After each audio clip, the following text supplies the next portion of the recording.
Welcome, everyone. Sorry it took me so long to log on here.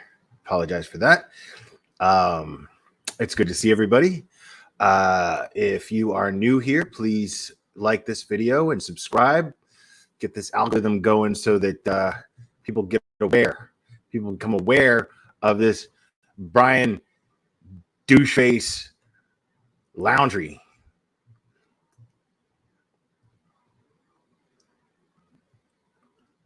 All right. Got to see a lot of familiar faces here. And yes, welcome to Real Crime, everyone, as Cherry would say.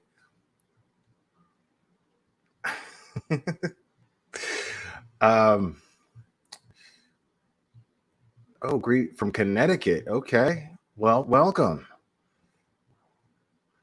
All right. So there's some chat, little chitter chatter going on from I can't see the emojis like in the chat here at the StreamYard, but I can see them in my here so that I can see the emojis. And yeah, Cherry's a big fan of the Real Crime. Everybody give some clapping hands to Cherry. Clapping hands emojis for Cherry, since she's into the Real Crime. All right.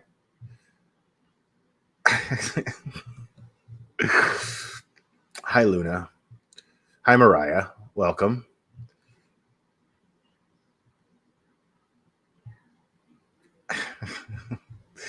So obviously this case, I mean, it's no shocker. You know, I talked about this when I first started talking about this case, how this is going to get crazy and wild. And so Dog the Bounty Hunter has got some haters in his tribe, man. Like, you know, and I mean, the thing is we'll get into that. Let me just read what Dog's daughter says here. Cecily Chapman, age 28. She says about Dog, he needs to back off.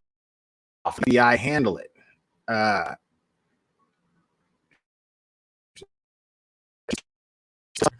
Of her estranged 68-year-old dad, Dane the Dog Chapman. She says it's just a publicity stunt. That's really what it is. She says a real network would be aware of the situation. I'm pretty sure everyone knows that this is an effing publicity stunt. She sounds upset, man. Like, why is she so, you know what I'm saying? Why is Cecily so? She goes, what? You found a Monster Energy can? You found a Monster Energy can? What does that do for anybody? To be completely honest with you, the FBI is never going to let Dog the Bounty Hunter catch Brian anyway. The FBI is way too prideful for that. I mean, are they going to stop him? You know what I mean?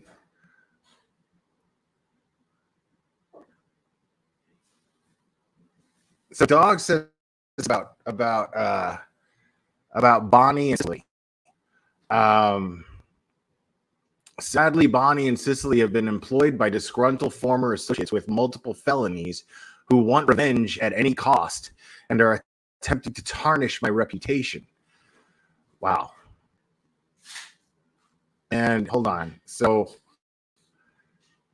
another daughter, Lisa, 34,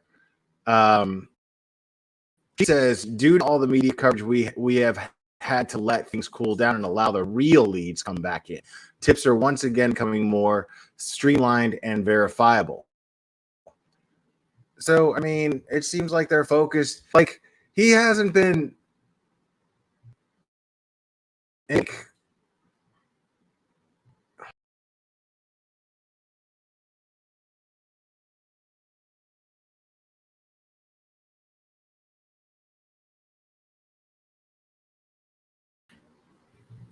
Yeah, he hasn't been in any way like not forthcoming.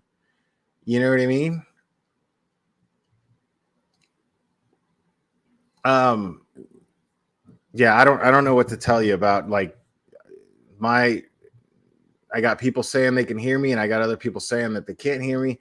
If you can't hear me, I suggest you refresh. That's the best thing I could tell you to do. Um, so, yeah, he hasn't not been forthcoming. You know what I mean? Like he's been pretty upfront saying, well, I do things the way that I do them, and you know we're you know we're hoping to help out in any way that we can. I don't think that he's trying to be a glory hog. You know what I mean? I think that he's doing what he can. I mean, why would he donate $10,000 to the Gabby Petito Foundation if he wasn't trying to help? You know what I mean? It just doesn't. It doesn't make any sense to me.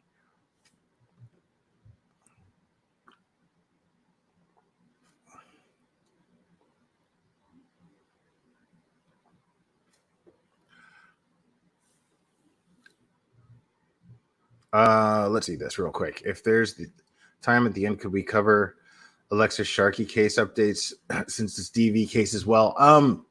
I need to look more deeply into that case. I may have done one live about it, but if they could drop 10 to Life's link in the chat, Annie's been covering this really, really, really thoroughly. And she did a live stream on it today. So, but I am aware, Waleska, of the case, and yes, it's definitely a DV situation. And I'm definitely I plan on at some point, if I don't talk about it tonight, and it's only because I'm not that well versed in that case. I'm familiar with the basics, but what I'm going to end up doing is definitely probably doing a live stream just focused on DV and how it's affecting how it affects these real crime cases, and how they pertain to them, and how serious of an issue it is. Because is it an issue? Absolutely. Is it a serious issue? Absolutely. But it's that much more serious of an issue since real crime cases happen because of it. You know what I mean? It's a life and death situation, and it's not really treated in mainstream media as such. So since it is a life and death situation, it's something that we should definitely talk about and bring to light. My mods drop the hotline quite a bit. I have the hotline in the description for DV. So if you are a victim of DV, or you know somebody who is and is afraid to reach out, please don't be afraid. I mean, and I understand that.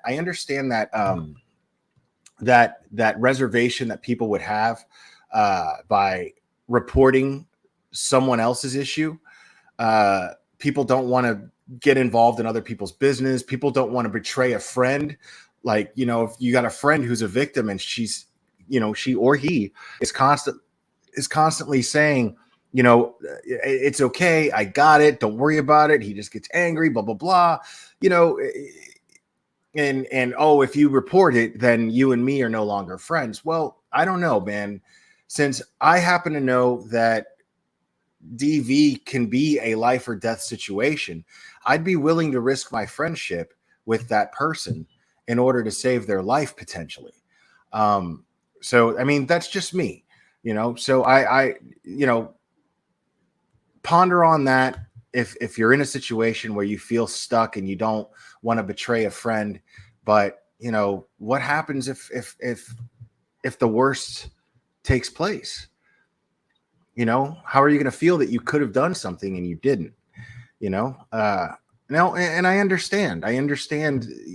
You not wanting to rock the boat in a fragile friendship. But if your friend needs help or your loved one needs help, man, get them help. Get them help.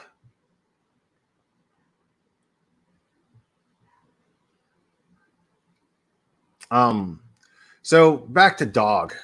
So I mean, type of 1, if you think dog is just doing this for clout. Type of 2, if you think that he genuinely cares and he just wants to be helpful.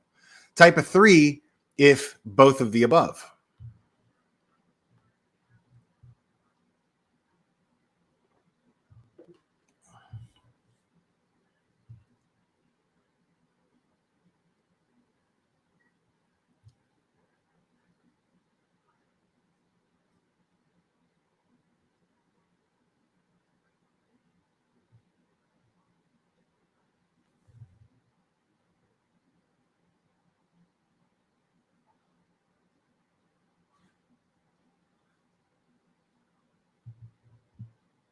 Wow, a lot of mixed feelings in here, man.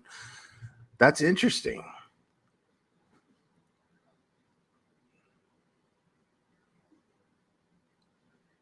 Yeah, I can, but it's a pain because I can't see it in the chat when I do it, Louisiana girl. So I'm doing it the old fashioned way. Because this is for me. I want to know. You know what I mean? I want to be able to see what everybody's thinking.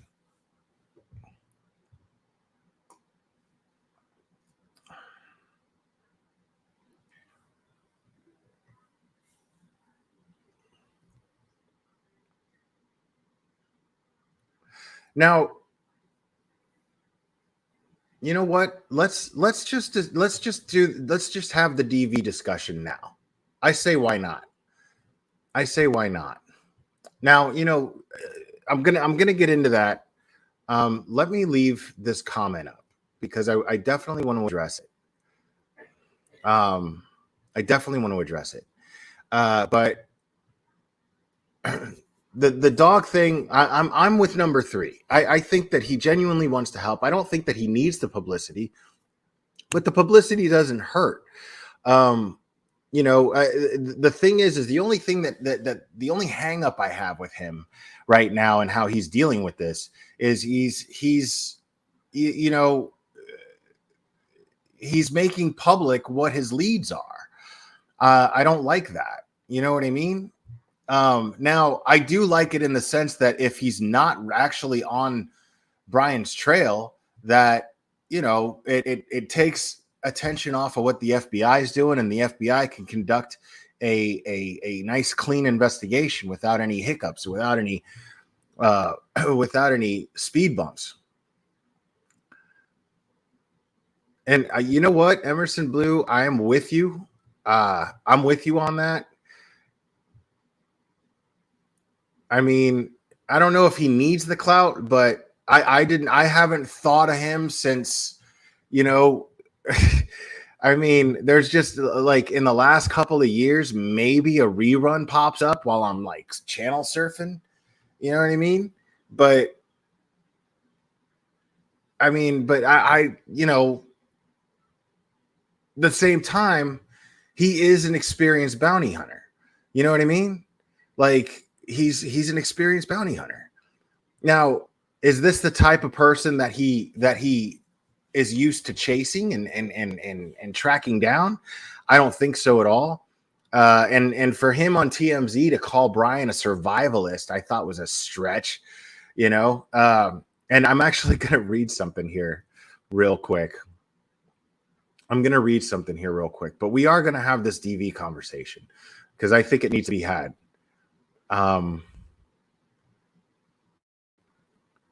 But let me just knock this out real quick. I'll just keep this one short as far as the dog thing, because I don't think there's a whole lot to talk about, honestly. It's kind of a simple. All right.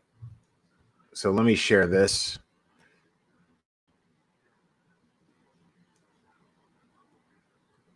Is Mexi in the house? What's up, Mexi?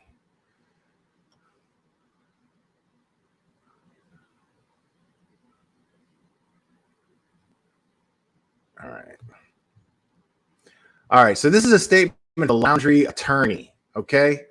The family attorney Stephen Bertolino said police asked for the assistance of Christopher Laundrie as they continue to search a Florida reserve for Brian, a person of interest in Gabby Petito's homicide. For those who don't have access, BL's father consented to assisting Ellie in the search for Brian, according to their attorney. He consented. Okay, he didn't volunteer. Now think about it. Attorneys are real careful when it comes to choosing words. They choose their words very, very carefully. It's kind of the essence of their job. Is choosing their words very, very carefully so that you don't say the wrong thing. You pay an attorney to speak for you because they professionally know what to say. They know how to say things the right way, at least when it comes to the law. Now, when it comes to the public, this isn't helping because right there it says Brian Laundrie's father consented to assisting Ellie in the search for Brian, according to their attorney. Consented. He didn't volunteer. He didn't insist. Hey, my son's missing, and I think he might be a danger to himself. Right? That didn't happen. They asked him, "Hey, would you be willing to help search for your son?" And he was like, "Sure, I guess I'm willing to do so." I don't know if that's what was said, but that's what consent sounds like to me in my mind, if that makes sense.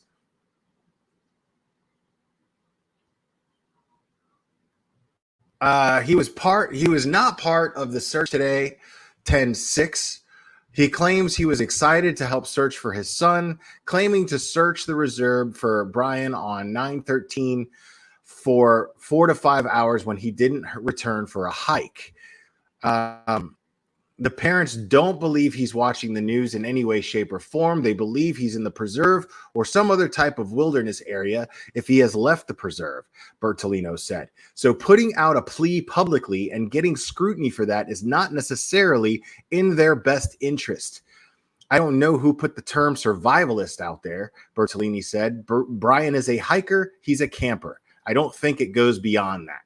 So it was Dog on TMZ who said that Brian was a survivalist, quote unquote. But what I find interesting here is the statement.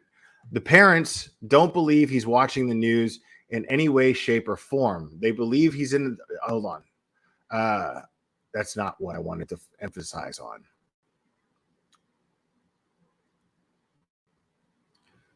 He claims he was excited to help search for his son, claiming the search for the reserve on 9/13 for 4 to 5 hours when he didn't return from the hike.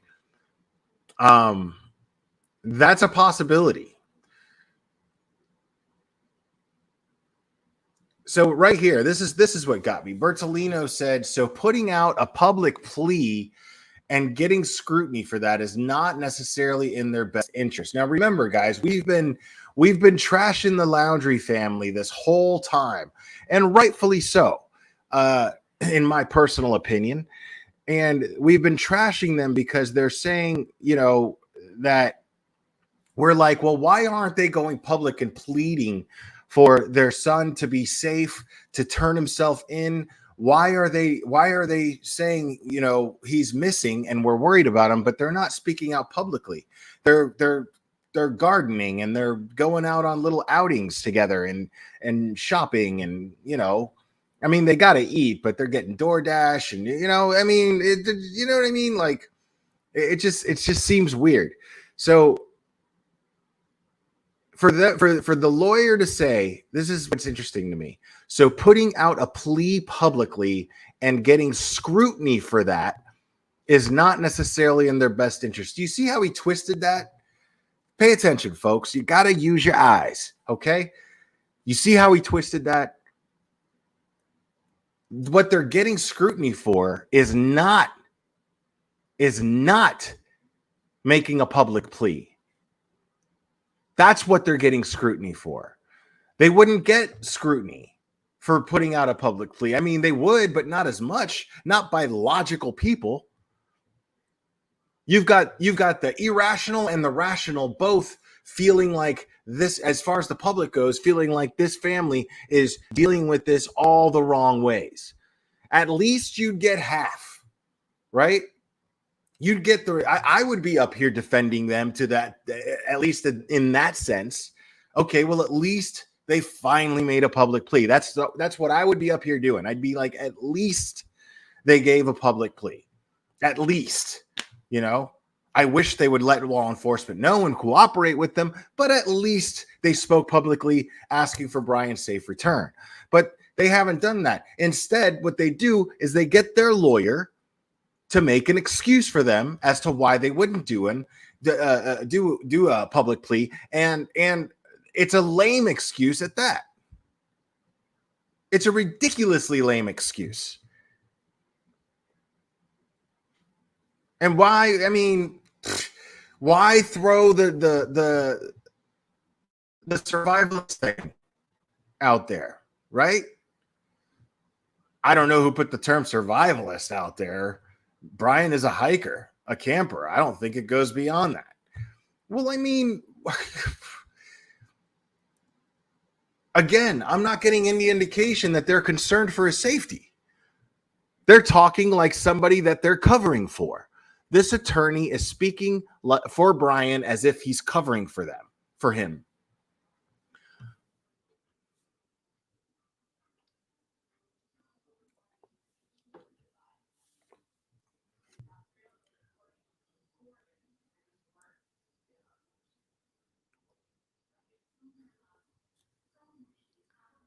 I mean, it makes no sense to me. Like, this lawyer is not. I mean, you know what they need? They need a PR firm. That'll still make them look even worse. But at least a PR firm would at least say the right things in public. You know, I mean, I'm kidding. Of course, they don't need a PR firm.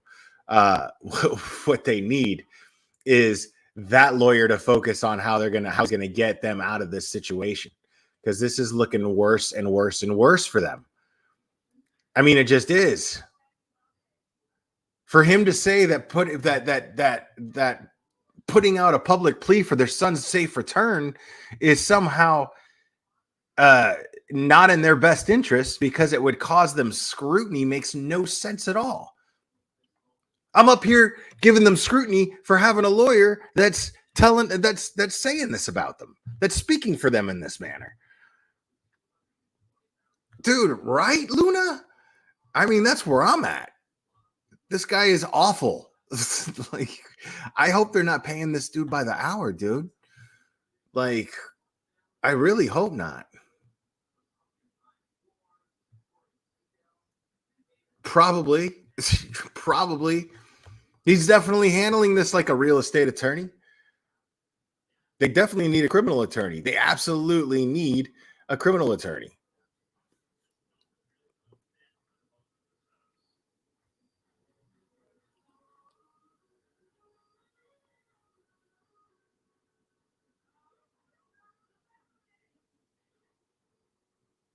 Family has never acted appropriately regarding. I mean, yeah.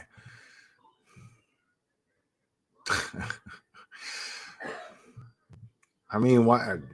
Ain't no reason to get all mad about it, though. You know, like, good. You know what I'm saying? Good. You know, if that's all they can afford, you know, when their son is facing criminal charges, and what they've got is a real estate attorney covering for them, and we know this man is guilty. We know he is. Well, good. I'm glad he's got a real estate attorney representing him.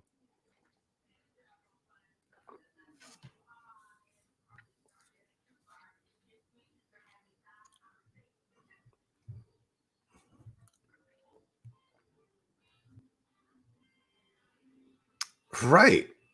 Yeah. I mean, and it doesn't take an attorney to do that. Like, I'm sitting here saying that. You're sitting here saying that.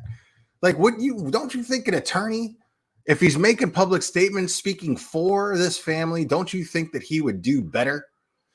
I don't know how else to put that. Do better, dude. You know, I mean, I don't care that he doesn't. I honestly don't care that he doesn't. I don't care about this family. I don't care about this family at all. I mean, they don't care about Gabby, her family. They don't care about the Petitos or the Schmitz. They show no. I mean, they've even written their own daughter off, right? Like, dude, they've written their own daughter off. This is how.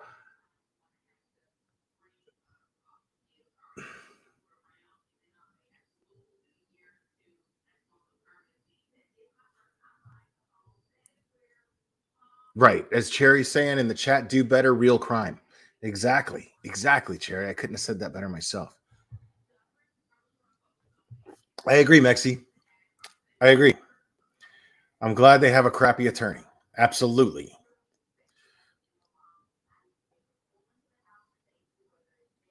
Glad.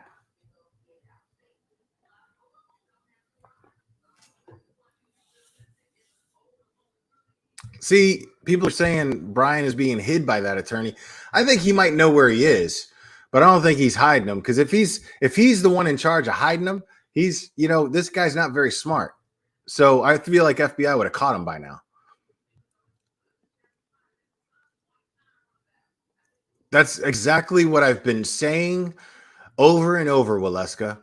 I have been saying this over and over and over and over and over. That, I mean,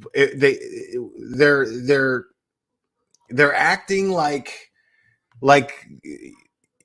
their actions are under the guise of protecting their son, but their son would be safer in police custody. Absolutely, 100%.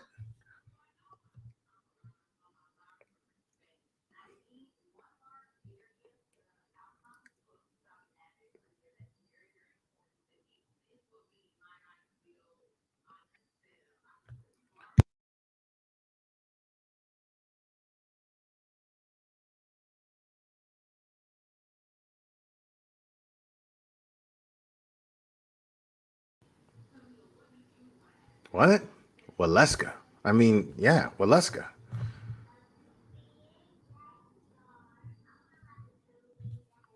Waliske.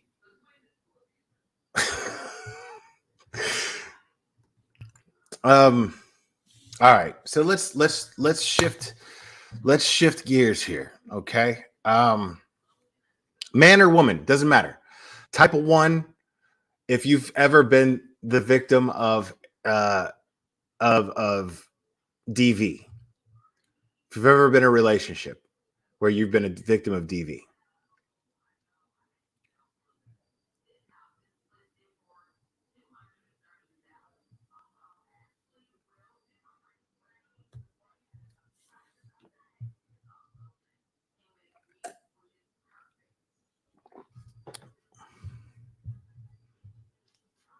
Wow. Pretty much all of you guys.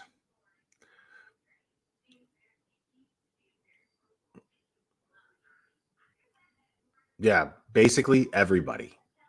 I mean,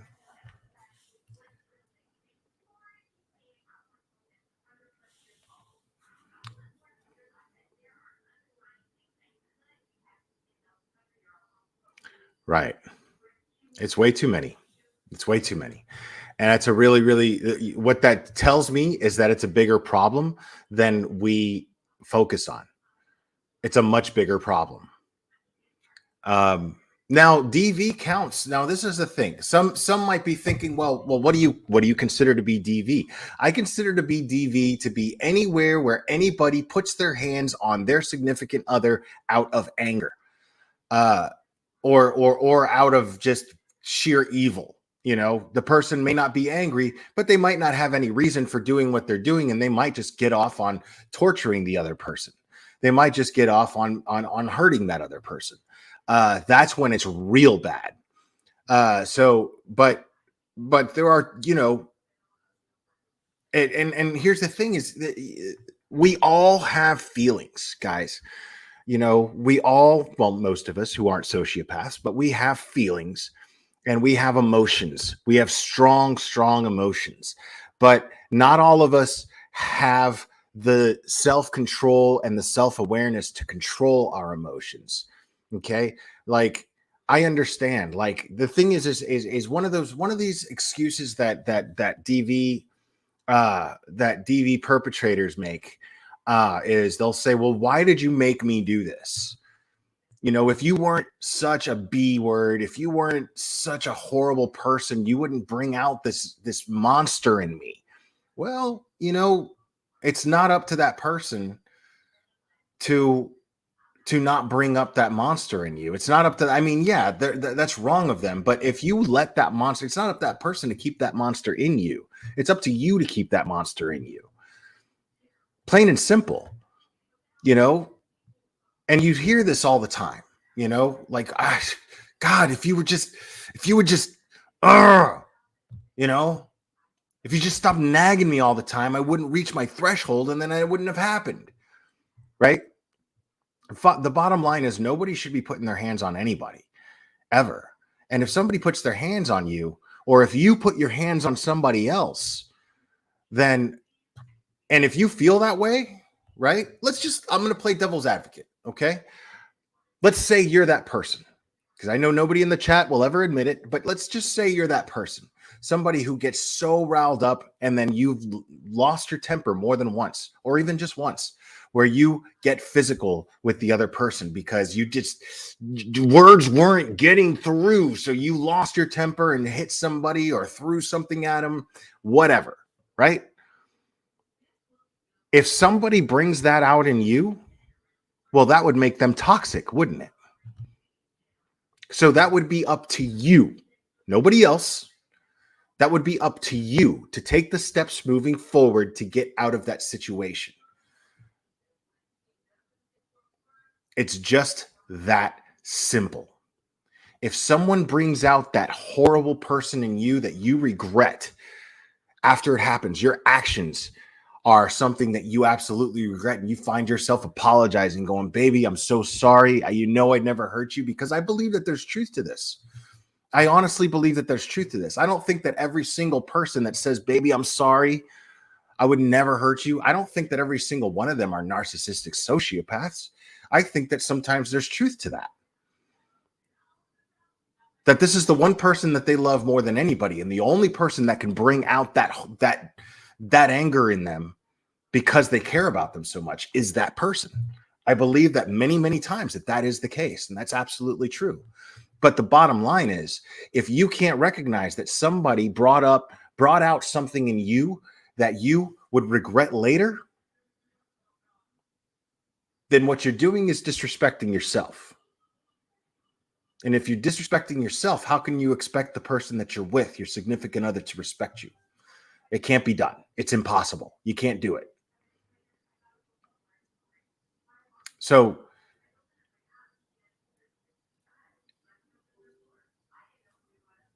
leave. Just leave. Now, there's another scenario, though, a much more common scenario. Maybe not more common, actually, but a horrible scenario. See, here's the thing, Luna. This is an interesting, because I'm going to interact with you guys in chat a lot, because there was a lot of ones in this chat. So I'm going to interact with you guys, and I'm going to pay as close attention to your comments as I can. Luna is saying alcohol brings out the worst in abusers. It does. And the way that you worded that is very correct, because I want to emphasize it's not necessarily alcohol that causes abusers. She worded it like this: alcohol brings out the worst in abusers. I think alcohol brings out the worst in anybody who is of a tortured soul or mind. I think if you can't struggle and buckle your demons down, and you haven't gotten that down yet, then you shouldn't be drinking, because alcohol will definitely it'll fuel those demons and let them run amok, even worse. So if it's one of those things, then yeah, you shouldn't drink. Absolutely. I'm not saying nobody should drink. I drink, but I don't get like that. You know what I mean? I have, where I've gotten super angry. Sure. But I realize that when there's somebody who is capable of bringing that out in me, I cut them out of my life. It's real easy for me to do that these days. It took a long time. And one of the biggest things is realizing that what keeps you codependent on other people, where it's difficult for you to walk away from a situation like that, somebody brings out that horribleness in you, when it's difficult for you to do that, it's because you're insecure. That's what I realized. It was an insecurity. Not being able to go, you know what? Why the hell do I need this person in my life? Like, seriously, like, really? Like, when I think about it, when I really, really deep down think about it, why the hell do I even need this person in my life? What are the pros and cons of this person being in my life? Right? Just walk away, because sometimes it is the other person. But when I talk about accountability, right? Accountability in the glare, I'm not saying that it's not another person whose fault it is, but it's on you, or I should say me. It's on me to hold myself accountable as to how I'm going to handle that situation. And am I going to apply rationality when I do so? Right? Am I going to be logical? Very important things. Very important things. And it's not an easy thing to do, because you have to get to a point to where you have to look in the mirror and seriously look at yourself and start evaluating your actions. Instead of blocking out your actions, start taking accountability for your actions, even hypothetically. Like, even if you think, oh my God, I'm in this horrible place and it's this person's fault. Just try to imagine, humor yourself and try to imagine, what if it's not their fault? What could I do? What could I have done? Right? And I'm not talking about blaming yourself. Blaming yourself for something is the same as feeling sorry for yourself, as far as I'm concerned. I'm talking about taking accountability.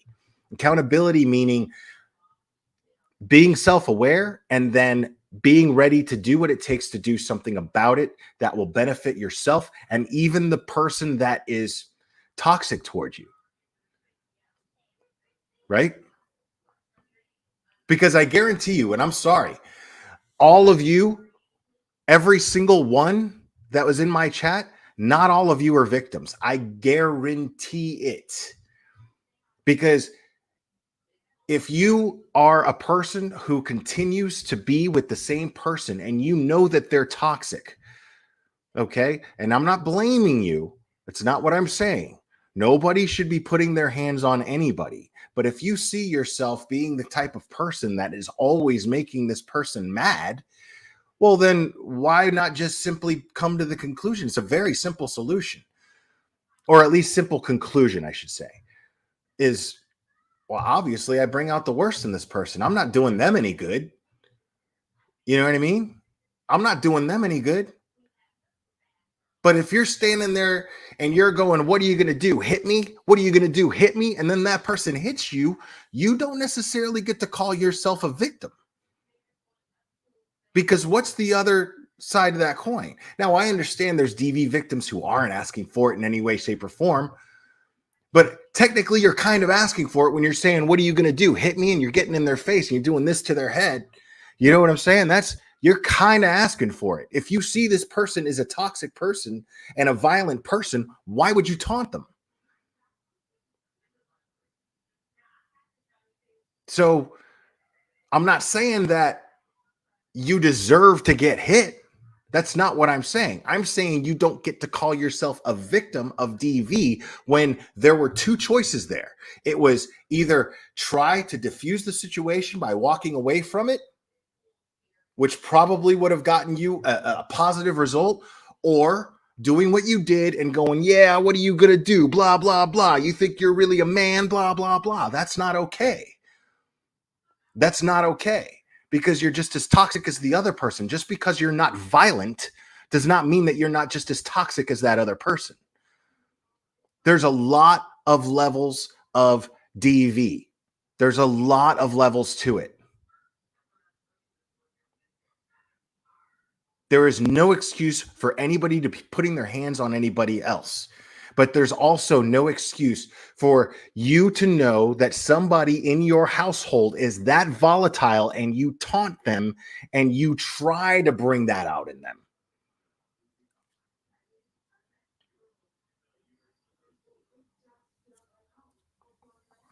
So, and I'm not even equating this to the Gabby Petito case in the slightest bit. I'm not doing that. I'm going to be honest with you. I don't think that was the case. Now, even though she's saying this on the body cam footage, I think it's a classic case of her taking the blame, because I've been in situations where I've had my significant other throw things at me, jump on top of me, claw me, scratch me, hit me, and I'm just like, stop, right? And then I take them and I throw them off of me, and then they go, oh my God, you hit me. And I'm like, no, I didn't. And then they call 911, right? And I'm like, yeah, please call 911. Thank God, because I'm not going to do it. But call 911. Sure, please. And then 911 shows up. And what is that person who just spent the last hour attacking me, screaming at me, calling me every insult in the book, me going, please, just, oh my God, I just want to go to bed. You know, what do? The cops show up. He did this and he did that and blah, blah, blah, blah, blah. Why aren't you arresting him? Blah, blah, blah, blah, blah. That's not what real victims do. That's not what real victims do. Real victims are scared. They're ashamed.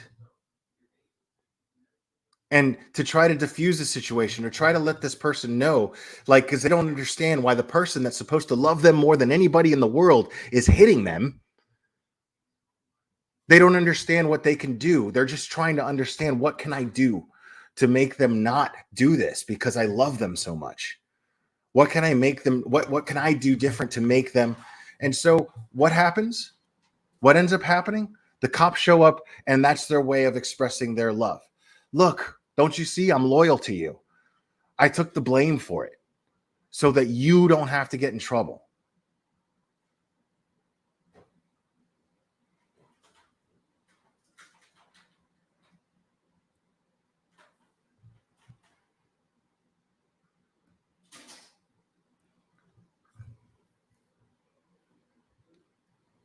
And it's really sad, because it's not just black and white, cut and dry.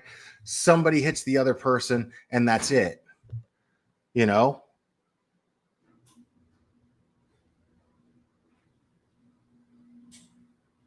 And I'm not saying that it's as easy as just, you know what? Just get up and leave. If you're the victim of, say your significant other is a sociopath, a narcissist, and they just get off on hurting you, right? They get off on mentally torturing you, which I believe was the case with Brian Laundrie, holding the van over her head, saying, I'm going to leave you, taking possession of what's hers and threatening to use that to abandon her. That is a severe psychological form of abuse. Absolutely. That is a severe psychological form of abuse. He's using props to do it, being her van. So when people try to say that this is the case, what I'm talking about right now is the case. I'm saying, make sure before you consider yourself a victim of DV, make sure that you aren't contributing to that in some way, shape, or form by not leaving. Make sure that you're capable of leaving. Don't confuse not wanting to leave because there are certain aspects of the relationship that are good, and so that's why I stay, including having kids, right? Don't say that's why I can't leave. You can't leave. I get that you can't leave because this is a manipulative person who has made you completely and totally dependent on them. And if you leave, your life is completely and totally worthless. You could be out on the street homeless, and they have that kind of power over your life. That's where you can't leave. where you feel that your life is some way, shape, or form threatened if you walk out that door. That is where you cannot leave. I'm not talking about that.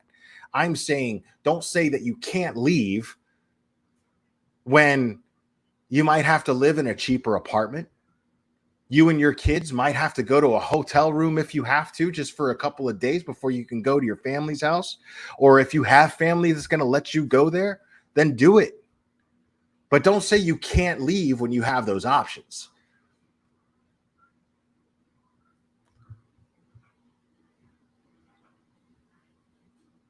Because guess what?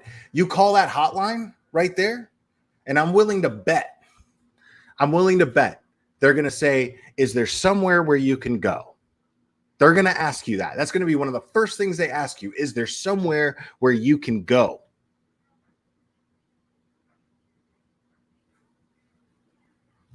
I don't like the word victim either, Luna. But unfortunately, the truth is some people fall under that category. I'm just trying to make sure, and don't think that I'm not minimizing anybody here. I promise you that I'm not. That's not what my intention is. What I'm saying is, you know what I mean? Like, are you quick to label yourself a victim so that you don't have to have any responsibility to do anything? Are you labeling yourself a victim to feel sorry for yourself? Or are you capable of actually taking some power, and it's going to be a hard road, but being able to make those changes in your life? Because what's more empowering, being a victim or realizing that you're really not one and that you can do something about it? What I'm trying to do here is help you gain empowerment that you actually have and may not realize that you have. That's my purpose of this right now. Right. Are you a victim of manipulation? And if you reckon there's no way around it, there's no way around not taking some accountability here. Because if you are a victim of manipulation, if you are, right, and then you realize that you're a victim of manipulation, it's still within your power to overcome that manipulation. That's the first step, realizing that you are being manipulated. But manipulation means I don't know what the exact Webster's definition of manipulation is, but I would say that it's basically the act of getting someone, without having to touch them or anything else, getting someone to make certain decisions, influencing them to make their own decisions that benefit you, right? I'm not making the decision for you. I'm manipulating you to make certain decisions. I'm influencing you and using manipulation to get you to make the decisions that I want you to make. That's what manipulation is, right?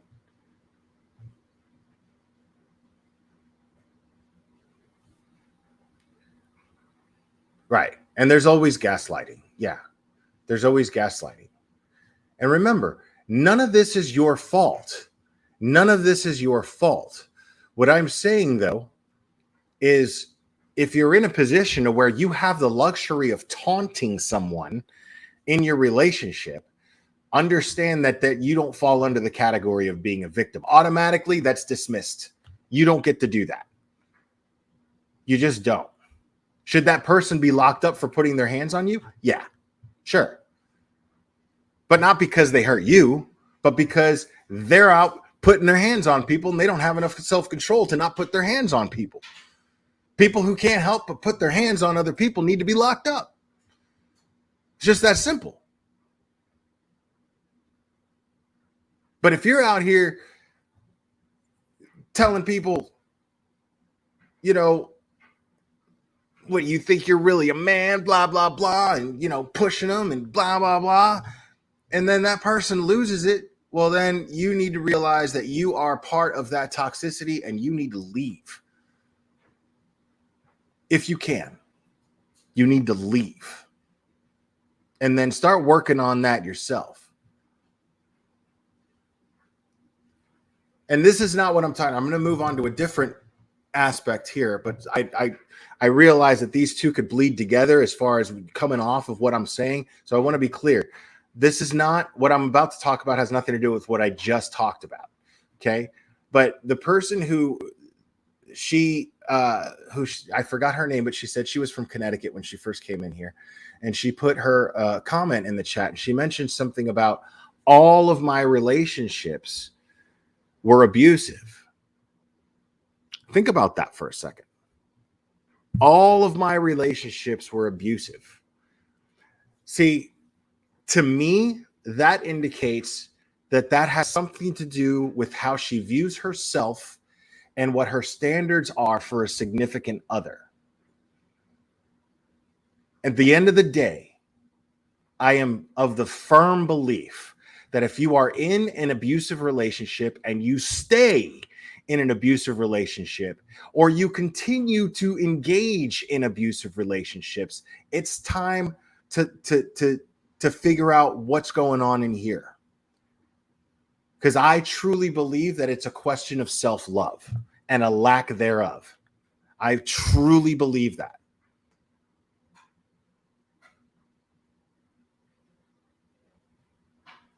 If you have someone in your life that was abusive and then you end up leaving that person and end up with another person just like that, well, that's you. I'm not saying that you're at fault. I'm not saying that in the slightest bit. What I'm saying is there's always going to be abusive people out there. Somehow or another, you continue to find them and end up with them. If that is the case, what is going on with you? How do you break that cycle? In my personal opinion,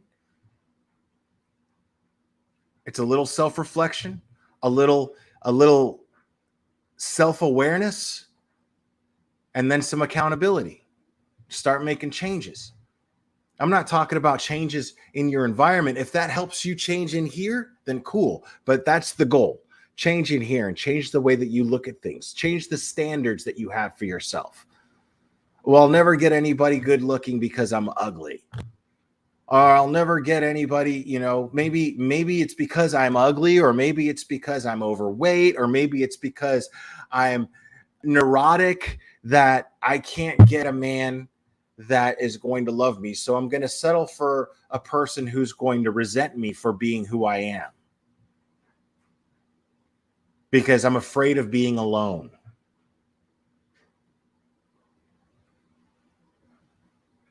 And this happens. Doesn't matter what you look like. This happens to the most, by magazine standards, the most beautiful women in the world. Happens all the time.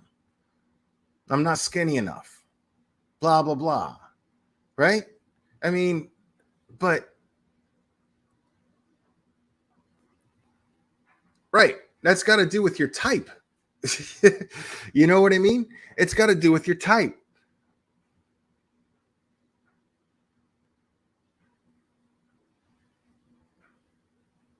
Like, and it's sad because, and I realize this issue is pretty uncomfortable for a lot of people, and I appreciate you guys being cool in my chat about it. And you're not misunderstanding what I'm saying, which I love, and I'm really grateful for that. You guys seem to understand where I'm coming from and what I'm talking about. I'm not blaming anybody here.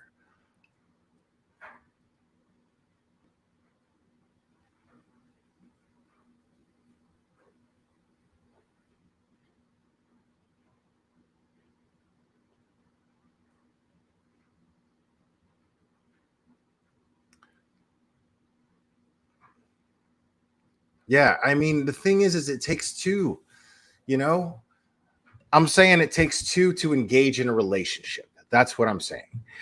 I'm not saying that it takes two to be in a DV relationship. That's not what I'm saying.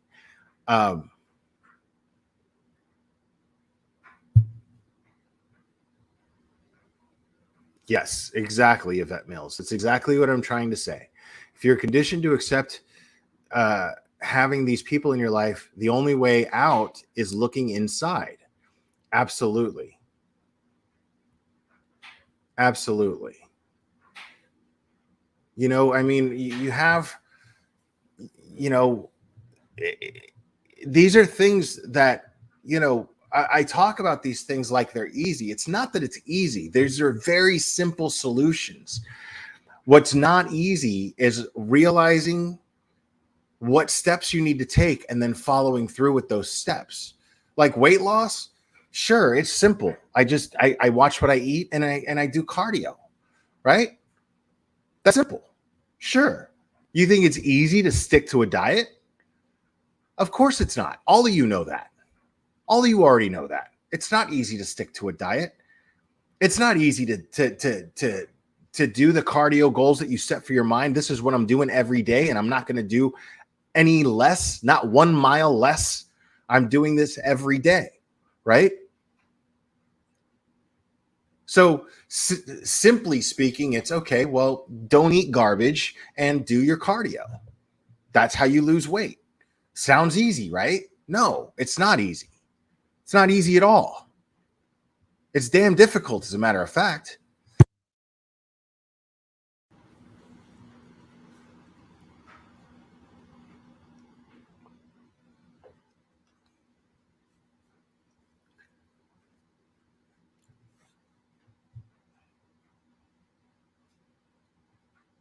Man, get your ass out of here.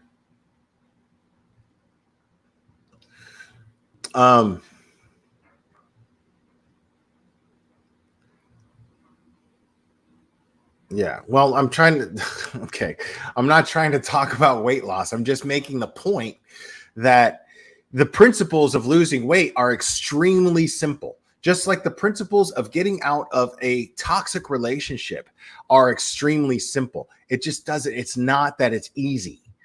You know, when you're used to something, man, and you're used to another person, because sometimes, let's be honest, man, sometimes you're in these type of relationships, but the sex is so good. You know what I mean? And that's hard to let go. I don't care who you are. That's hard to let go.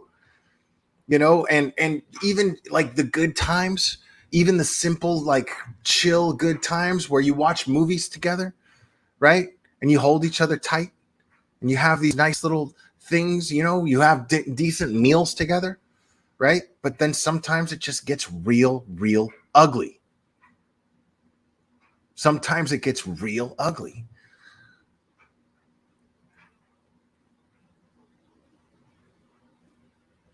And to me, it's just not worth it, man. It's not worth it to have somebody constantly being abusive whenever they just feel justified in doing so, because, you know, they'll do things in bed that most women won't do. You know what I mean? That's just not worth it to me. It's just not worth it to me. You know, like, and that's usually what keeps men in those types of relationships. Usually they don't feel like they'll ever get a better woman. It's the same thing with men and women. You know what I mean? With women who are victims, you know, they're afraid that they'll be alone. They'll never find anybody.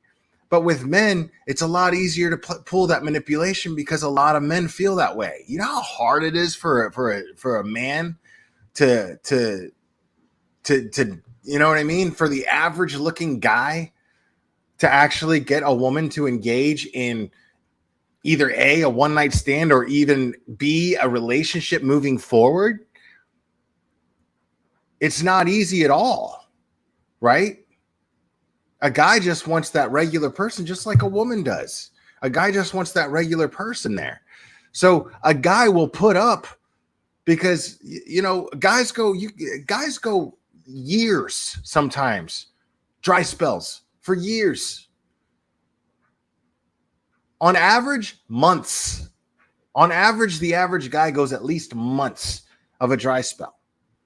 But the average guy also really, truly wants somebody to have there regularly.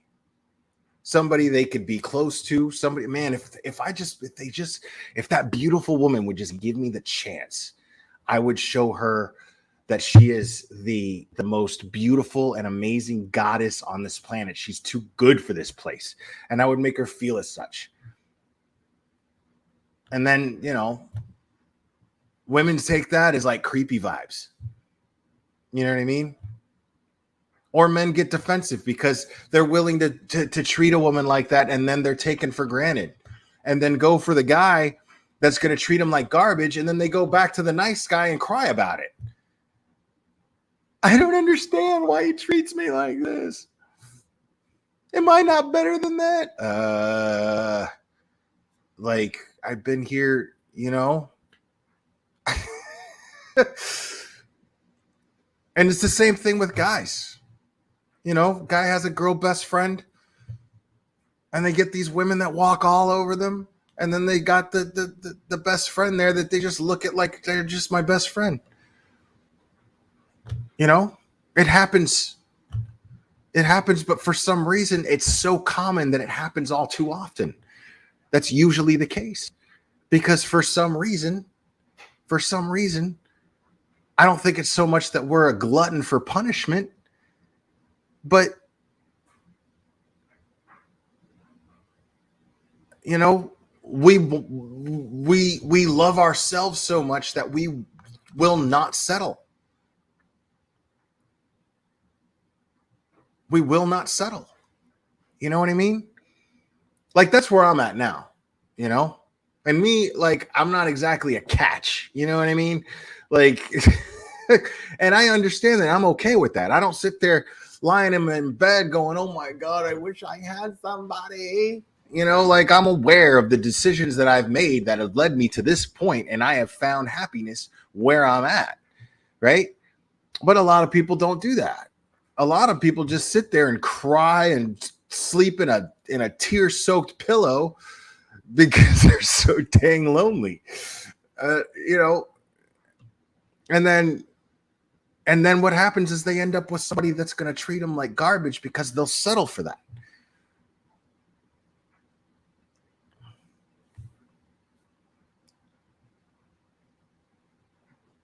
See, Waleska knows what's up. That's it. That's it. Dude, you know who the best people, like, I'm going to be totally candid with you guys right now, right? You know who the best people in bed are? Make no mistake about it. The best people in bed, the best performers in bed are people who have learned to love themselves. People that love themselves. I'm not saying obsessed. I'm not talking about narcissistic behavior. I'm talking about people that are comfortable with themselves and comfortable with this desire. And they understand the fact that the other person is what their focus should be when it comes to that. Sex is the God-given gift of sharing physically. We're one of two species, people. One of two species that experience physical pleasure from sex. Us and dolphins. You think that's an accident? Now, maybe. I mean, I don't know. I believe in intelligent design, personally. But I feel like that is proof of intelligent design. Whereas you actually get physical pleasure from sharing that pleasure with someone else. And when you reciprocate that and it's real, you know what I'm saying? Things are just going. You know what I'm talking about? Things are just going. Like, it's the best it's ever going to be.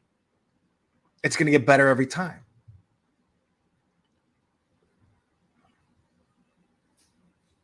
People who are comfortable with themselves and love themselves, those are the best. Those are the people I want to be around. People who aren't afraid to realize that changes and improvements could be made, and they take the step to do that.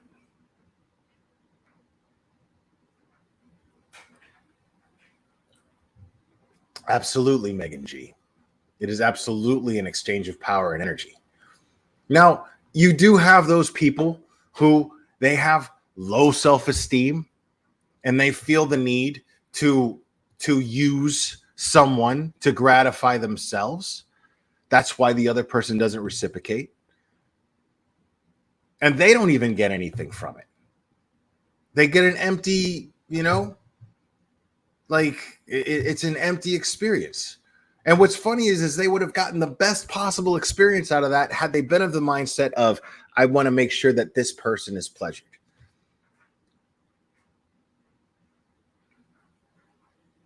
That's I mean, it's just that simple. It is that simple. If all you are is concerned with the other person, and that is how relationships work too.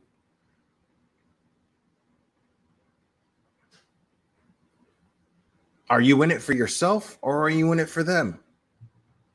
Right? But that's not to say that you shouldn't have the standard that they should have the same view towards you. If I'm in it for you, then I've got to see that you're in it for me too. Because there's nothing wrong with having that standard for yourself. There's absolutely nothing wrong with having that standard for yourself. You're not being selfish if you say, hey, I'm living my life for you.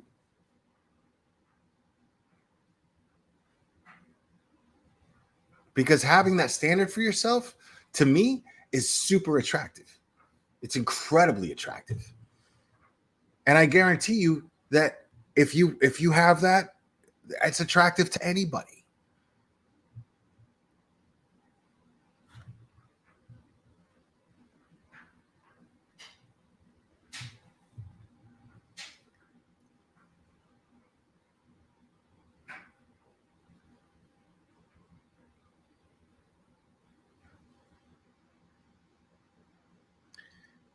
Yeah, I mean, and guys can enjoy one night stands a lot better. But that's the thing is, and there's nothing wrong with one night stands. I'm not saying there's anything wrong with it as long as both parties are consensual. As long as it's on the table as to what your intentions are, it's perfectly ethical. There's nothing wrong with that. But I'm not, you know what I'm saying? I've never, ever lied to a woman to get her into bed. I can honestly say that. I've never, ever, ever done that. The most effective pickup line I've ever used is at a bar being completely honest and just being like, listen, you want to just get out of here? Like, we'll get a bottle and we'll have a blast the rest of the night. Like just being totally honest. It's like, like I mean, people who like manipulate the situation, like even in the slightest bit, it's just so weird. It's just so weird.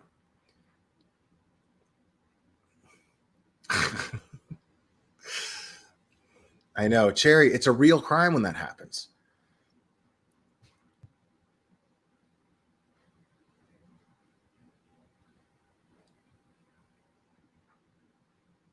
Honesty totally works. It totally works. I mean, it shouldn't be, it shouldn't be, I mean, women are hot-blooded creatures as well. You know what I'm saying? Like, what's the worst that happens? You get rejected. Like, and all a rejection is just she's just not feeling you the same way. I'd rather you be honest about the fact that you're not feeling me the same way. That's cool. That's great. Rather than lie to me about it, like, yeah, I like, you have to be just for me to enjoy this, you have to be just as into it as I am. There's no other way around it.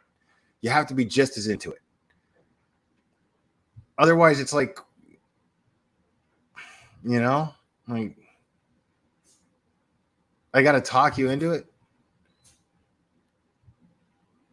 I mean, if I'm sitting here and I'm trying to talk you into something, oh, come on. It's like begging. You know what I mean? It's like begging. I'm not trying to beg nobody. I'm trying to beg nobody for nothing. What does that say about my self-respect? And what does that tell the other person?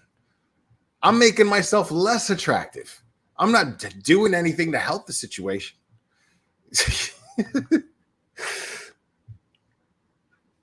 So, yeah, having self-worth is absolutely attractive. And if you see yourself not having that kind of self-worth and that person for some reason is into you, there's something wrong with them. That should be a red flag to you. It should absolutely be a red flag to you that person does not seem to care how you view yourself. That should be a red flag right there.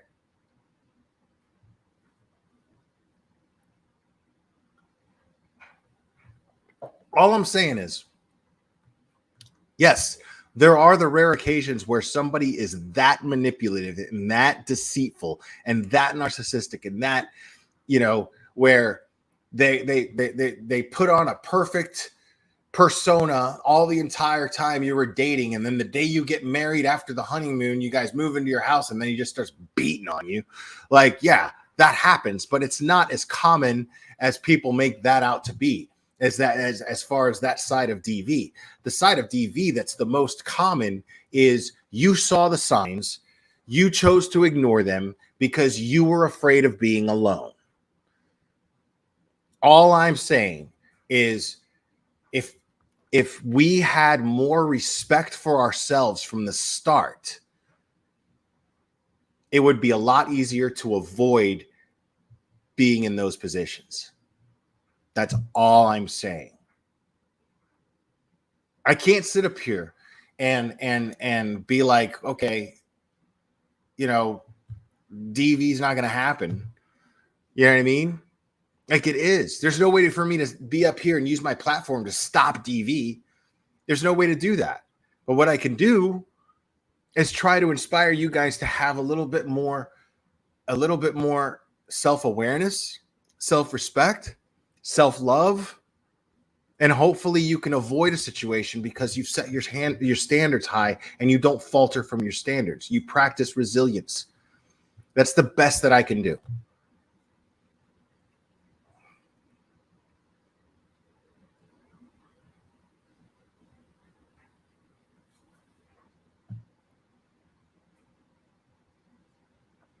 I mean, the bottom line is we avoid accountability. We avoid saying that we ignored the red flags when there were red flags.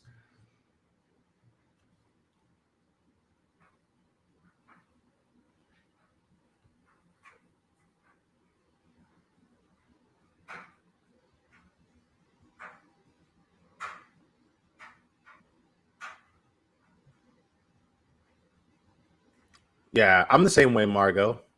I'm the same way,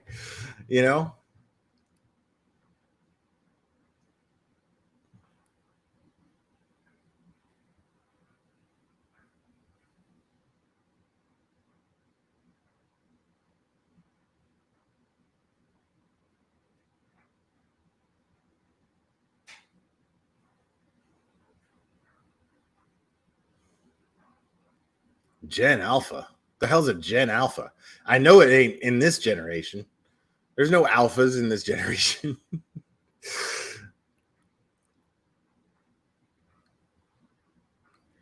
Right. Well, the thing is it's easy to miss them when you're blind, and when you've got blinders on and you're just focused on the positive things, and that's not a character flaw. That's not a character flaw that you only see the good in somebody, and you kind of let go certain things that could be red flags, but you kind of just see them as, okay, well, nobody's perfect, but to look at them like this could happen, if you have enough common sense. I feel like if you have enough common sense and you think, well, I probably should have saw those as red flags. I didn't. Not a big deal. But now that this dude is smacking on me, well, it's time to leave. It's time to leave. And again, I realize it's simple, but it's not easy. I realize that. I've been in that situation. I kept getting back with this person, because we had kids together. I just kept getting back with this person because I was always afraid of not having any contact with the kids because I never made a lot of money. I didn't have any power. I had no power. But I love my kids more than anything in the world, So that was always held against me. That was always held over my head. And I just kept going back into these situations,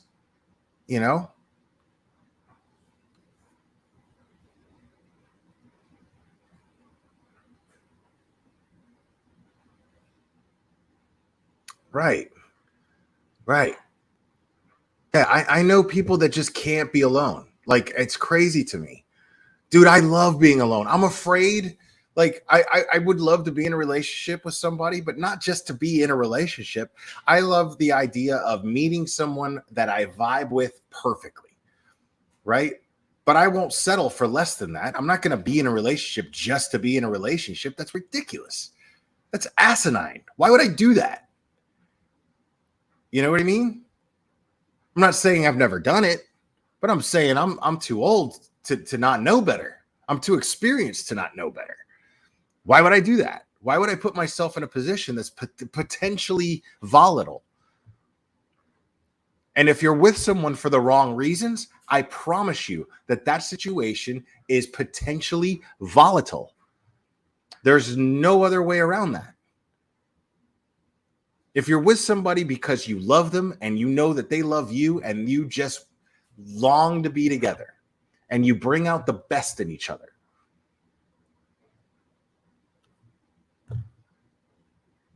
then yeah, absolutely. You know, but I'm not going to be with somebody just because they keep a certain, one side of my bed warm, or they give good BJs. You know what I mean? Like, that's crazy. That's crazy. Why would I do that? No, yeah. Sometimes love is not enough, and sometimes love can be toxic. Sometimes love for somebody can be bad. Because if you love somebody more than you love yourself, you're already off to a bad start. And that's going to snowball into something super toxic. That's absolutely going to snowball into something super toxic.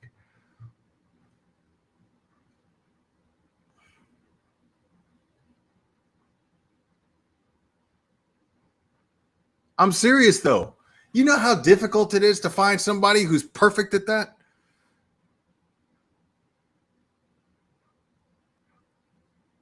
You know what I mean? Like, I'm not even trying to lie. You know how difficult that is? Ladies, I know you feel the same way. I know you feel the same way. You know how difficult it is to find a dude that knows exactly what to do when he goes down south? It's, yeah. I could absolutely imagine. It's the same thing for guys. It's the same thing for guys. But it's not worth sacrificing your self-respect for and your self-worth. It's not worth that. Because I don't live, let me tell you something. I don't care how good you are at that. You're not going to be better than my hand. Ever. You're never going to be better than that.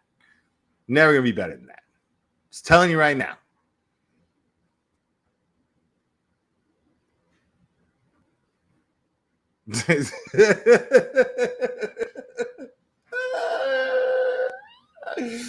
Oh, Christy Myers. That's so funny. She was like, yep, that's it. I'm not going through this no more. I found him. I found that man. That is so funny.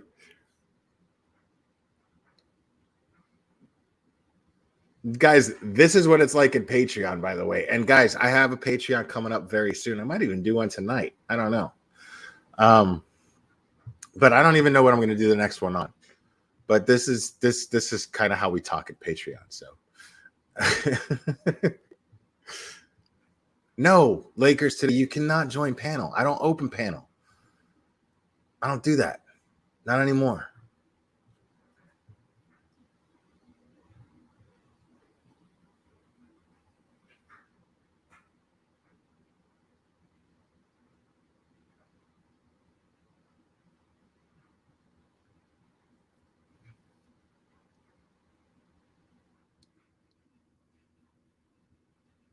What? Is that real? Did that happen?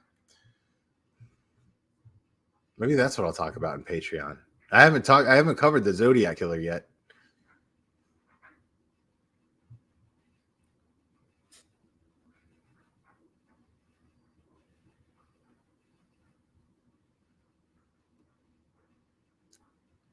Listen, I know this is yeah, this live is not going to get monetized. But yeah, man, like it's super difficult to find. First of all, you gotta love it. You gotta love it. That's the first rule. You gotta love doing it, right? And if I'm with somebody, dude, and they're acting like I'm making them eat lima beans, you know what I mean? Like, just don't, just don't, yeah, it's okay. Don't. We're okay. We're good. Thank you. Like, I don't want that, man. Like, you gotta, like, your mindset has to be, I not only do I want to bring pleasure to this person, but I love bringing pleasure to this person. That's how the mindset has to be.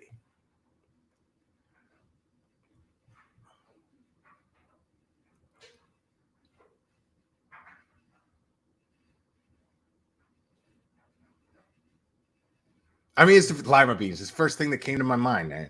I don't know what to tell you. It's the first thing that came to my head.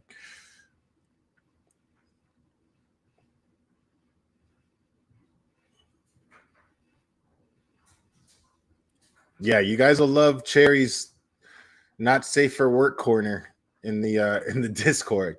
You guys will love that.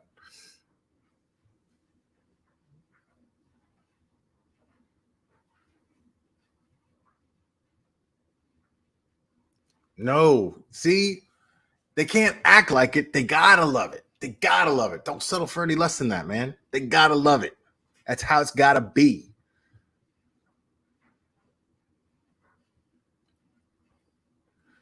Right, exactly. See, y'all know what's up. Y'all know. Man, ain't nobody making no nobody's making no disclaimers. Stop it. I'm just telling y'all what's up.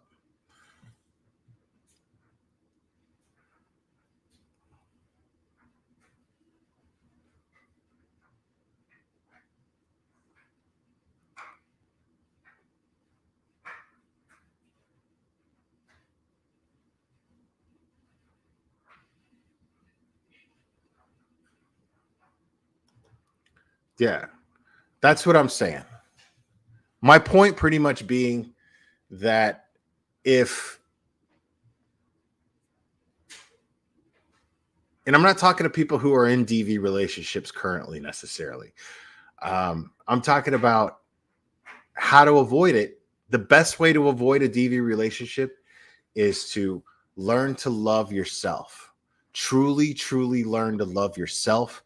And I feel like it's going to be real easy to avoid that. Like I said, unless you come across that one person who turns out to be, you know, an absolute total like Oscar worthy sociopath that you never saw coming would be that.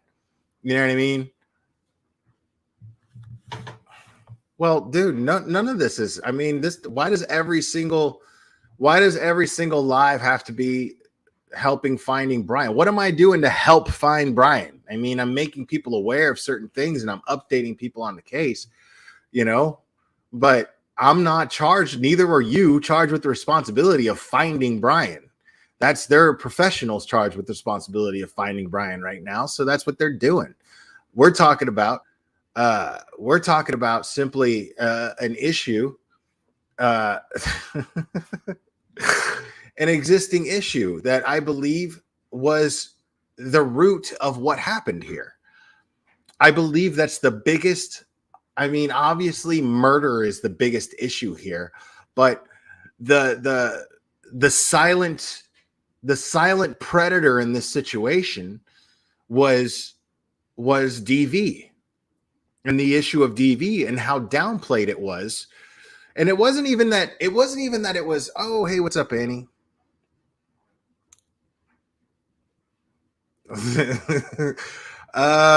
Nothing. I just gave I've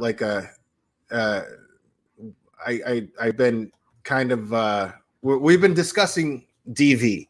And the point I've been trying to make, Annie, is, you know, we're not going to be able to stop it as a problem in our society, but the best thing that we can do is try to love ourselves, as best as we can so that we can avoid being in a situation that would cause us to be victims of DV.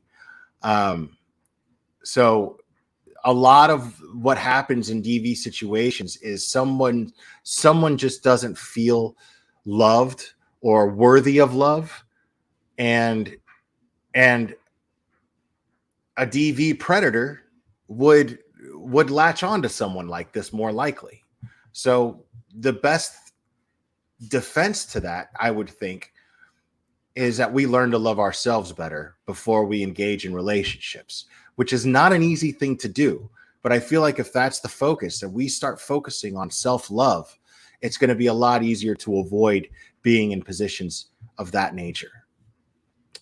So I'm just trying to help people get that understanding of themselves, because everybody here is absolutely amazing.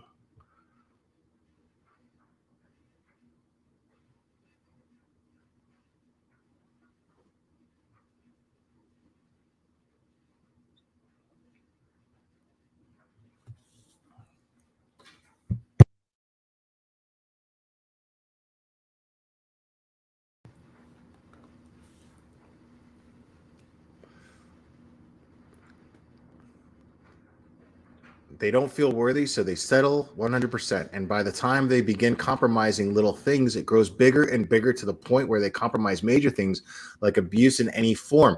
Exactly what I was saying earlier, Annie. Thank you for reiterating that. And you weren't even listening before. Yeah, I used the snowball metaphor, that it snowballs. And, you know, maybe we could just learn to love ourselves better and start having higher standards, because it's okay to have high standards and it's okay to be alone. As a matter of fact, it's extremely liberating to learn to love being alone. You know, not saying that it's wrong to long to be with someone and have that companionship. That's only human nature. What I'm saying is, learn to love learn to love solitude just as much, and love your own company just as much, and not be dependent on someone else's company so much.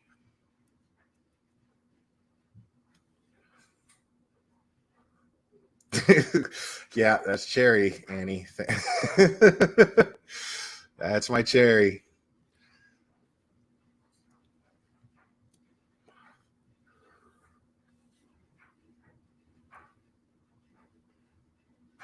Let's see. Triplet number 3.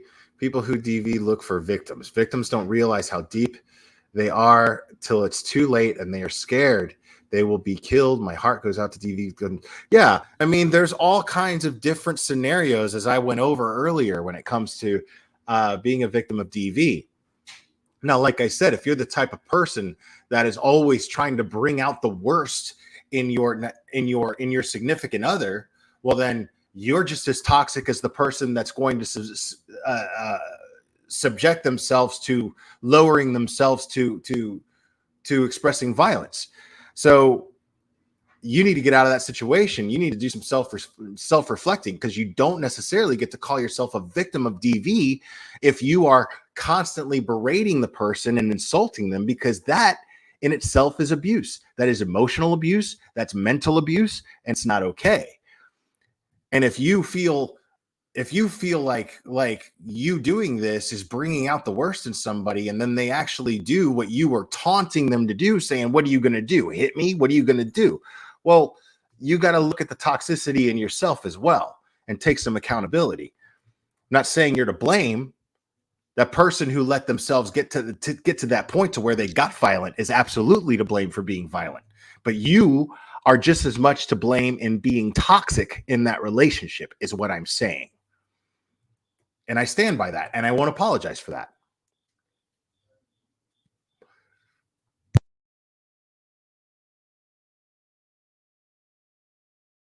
It's not a lot of people's cases, Tina Louise.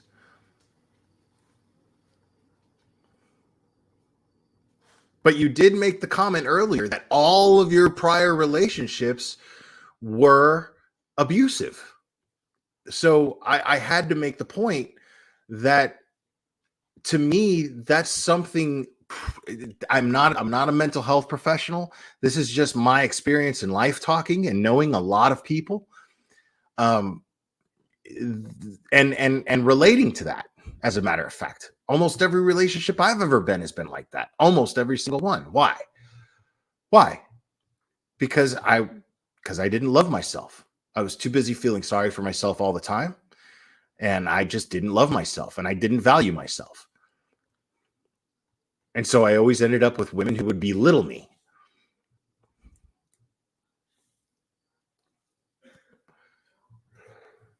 And worse. And now you're in it. See, and I guarantee you, Tina Louise, I guarantee you that that is a result of you going, hey, all right, something is seriously wrong here. I need to start loving myself more. I need to start caring about myself more. I can't expect anybody to love me if I can't love myself. I guarantee you at some point you had that epiphany. Even if you engaging in this new great relationship happened first for you to realize it.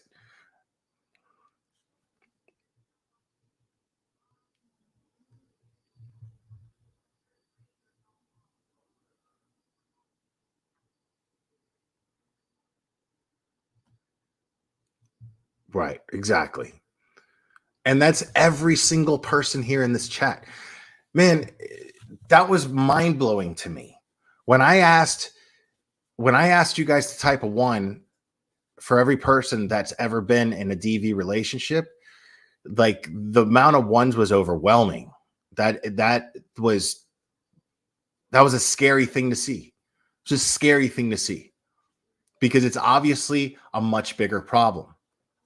And someone mentioned earlier, I don't know if Annie's still here, but someone mentioned the Alexis Sharkey thing. And again, you know, that's something that went too far. And Alexis in no way, shape, or form is to blame for what happened to her at all. But when you make excuses for someone who's showing signs of being this way, you've got to confide in a friend. You know, you've got to confide in a friend. You've got to trust that that's not right. If someone doesn't respect your space, they don't respect your privacy, they don't respect your independence and the things that make you beautiful, who you are, and they're trying to change you or control you or tell you what you should or shouldn't be doing or saying what you should, you know, that's toxic. There's no escaping that that's toxic. And the worst could happen. Many times it doesn't. But we've already seen in the real crime community, folks, this is already 2 cases where this happened.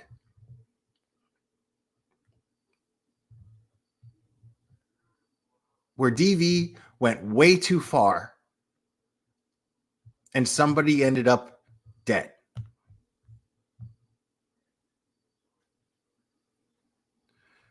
Oh man. Man, I've talked about this on so many different live streams, but as far as that's concerned, well, she wasn't the last one. She wasn't the last one that I was in a relationship like that with. I just didn't have kids with the other ones. But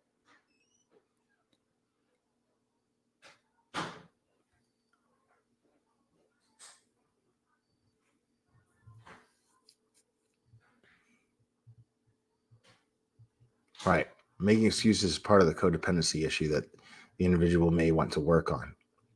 But my point being is, when you ask at what point did it come to where I decided to start valuing myself and start loving myself, it was not that long ago. I'd say I was already 42 years old. 42 years old. Yeah. I mean, it took a long time. It took a long time. It took my whole life. My whole life, I felt worthless until just a few years ago. You know? So make no mistake, I'm not criticizing anyone here. I'm not in the slightest bit criticizing one person. What I'm saying is, before it's too late, and too late being the ultimate price that you pay, before it's too late, learn your value and learn to love yourself, because that's the key of keeping yourself safe. In my personal opinion, that's just my opinion.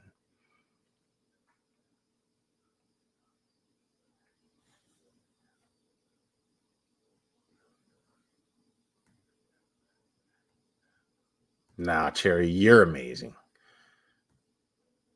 And I'm sorry if I made you guys emotional. That was not my intention. That was not my intention at all. But every single person in this chat is absolutely beautiful and amazing. And it doesn't matter what you look like. It doesn't matter what your little quirks are. It doesn't matter any of that stuff. Somebody is going to love you for those things. But if you don't find somebody who does, there's nothing wrong with you loving yourself for these things. But you're never going to find anybody who does until you learn to love yourself for these things too. You know, if you believe in God, you know, God made us what we are. You know, our job is to try to just stick to it. You know what I mean? When we're born innocent, man. We're born innocent. It's the world. It's the world and how we view the world that shapes us. It influences our actions, and our actions dictate the type of people that we become and who we are. And even if you've made mistakes, even if you've done horrible things, right? You can always realize it and do your best to change for the better. You can always take accountability. You can always become self-aware, have that that epiphany of self-awareness, and then take accountability and start changing things for the better, and be on a path towards self-improvement. Like when I decided I was going to do that, I set the standard for myself. The metaphor that I always used, I was like, okay, from this point on, this is what I said. I said, from this point on, I told myself that I am now a moving train. You can either get on board because there's plenty of room, or you better get the hell out of my way because I will run you the fuck down. You are not getting in my way. I am now a moving train.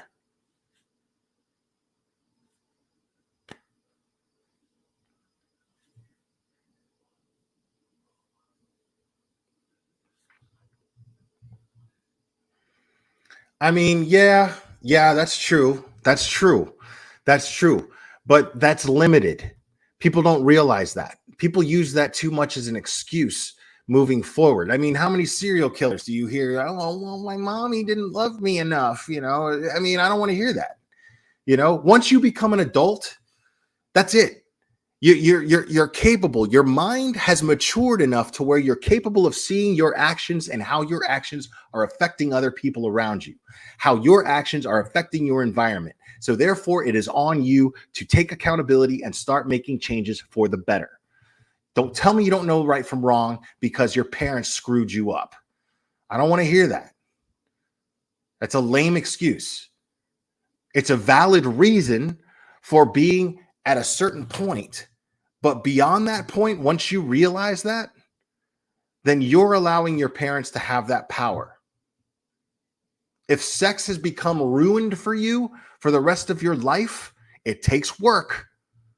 But I promise you, if it's ruined for you because someone assaulted you, well, guess what? They won. They took that power from you. But they're only keeping it if you let them keep it. If you start putting the work, putting in the work that it takes to self-love, like I said, it's simple, but it's not easy. It's a process. And I don't even know how to begin to tell you how to work that process out. See a therapist, see somebody who's licensed in this department. But the bottom line is, I guarantee you that what they're going to do is if they know what they're doing, if they're good people, they're going to try to guide you towards self-love and valuing yourself. If someone assaulted you and took that power from you, it is up to you to take it back. And if you don't do that, they've won. They did exactly what they set out to do. Because make no mistake, SA is about power. It's about power and it's about violence. It's not about sex. There's nothing about it. It's something that is the most intimate to you. They found the most intimate thing to you and tried to take that power from you. That deepest part of yourself, that the most personal part of yourself. They took that from you. And they only get to keep it if you let them. That's a fact. They only get to keep it if you let them.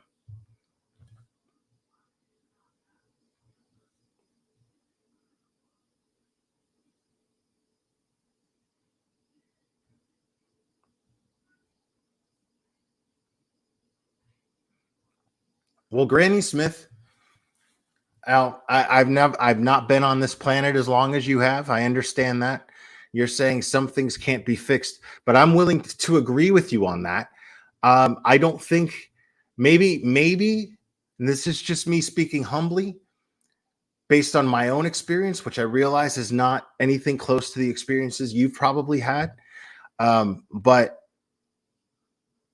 for me, I realized that the things that I have going on in here, these demons that go on and get the best of me to make bad decisions, that's me trying to fix it and get rid of them was all gone. It was all wrong. Where I started to self-improve was realizing those demons are there. They're not going anywhere. But I have control of what they're going to do to me and how they're going to affect my decision-making and my life. I realized that I have control of it. I realized, okay, I can't kill them, but I can definitely put them in a cage. I got a cage in here, and I keep them in there. So maybe Granny Smith, I don't know. This is just my humble, based on my personal experience. I don't know if that'll help you. I hope it does, but maybe focus on not so much fixing them, but learning to live with them so that they don't control you and your emotions. Take control of those issues rather than letting those issues take control of you, but accepting that they're always going to be there. I don't know how else to put that.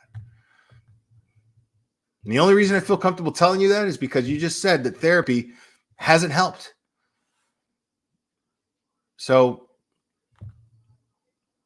and that's the thing, is I agree with you. I don't think that therapy is going to do anything for me any better than what I've been doing. You know, I've dropped certain habits and picked up other habits. You know, I've dropped certain habits and picked up other habits, and the new habits that I've picked up help me keep these things at bay, help me keep my anxiety at bay, help me keep my depression at bay. My depression and anxiety is never going to go away. I accepted that, but I have control over how much control it has over my life. Does that make sense?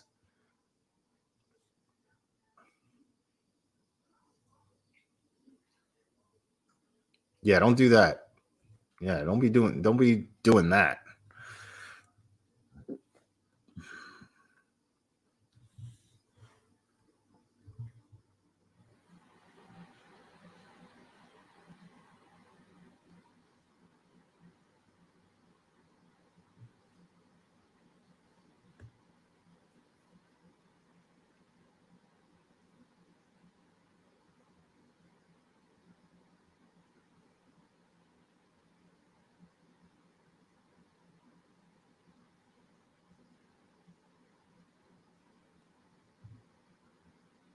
Yeah, and I'm not trying to give you guys methods.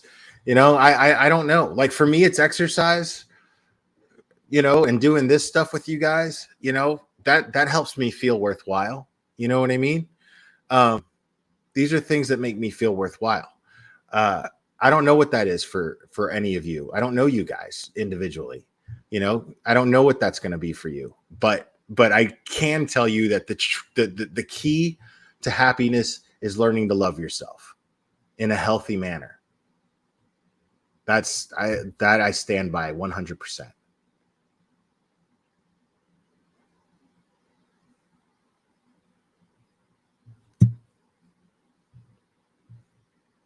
I can't do anything about that, Mad Marcia, but you can move north.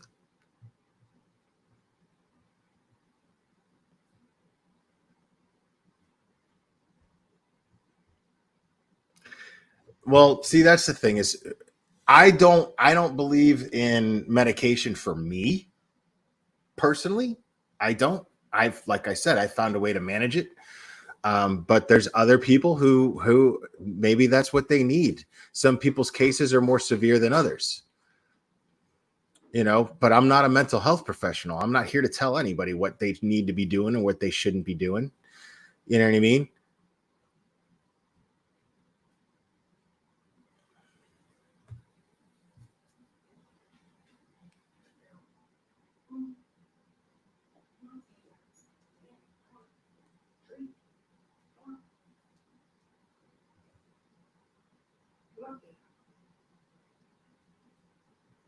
Yeah, sure. And I took meds when I was a kid, and they helped when I was a kid. You know what I mean? But now that I'm an adult, and I'm capable of actually taking accountability, um, I just don't feel like I need it. You know what I mean? Like if I drink now, like there was a time where I drank to self-medicate, you know, but now if I do it, it's to celebrate and have a good time. I never end up doing anything I regret. I never end up, and I do it moderately.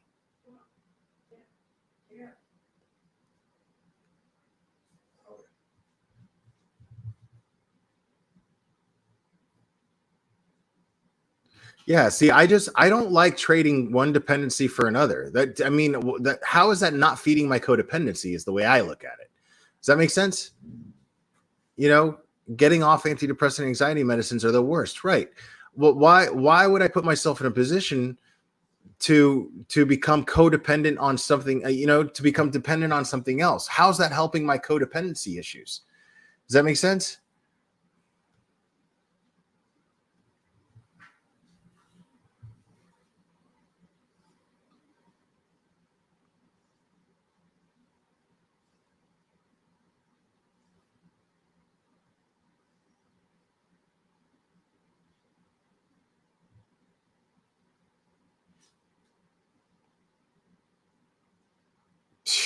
I can't even imagine, dude.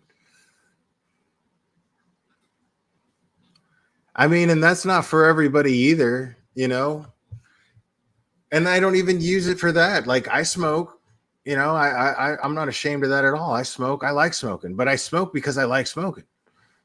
You know what I mean? Like that's just it. I like watching movies that way. I like working out that way. People are like, it helps me focus. Like, no, it doesn't help me focus more. It helps me enjoy the focus more. That's all it does.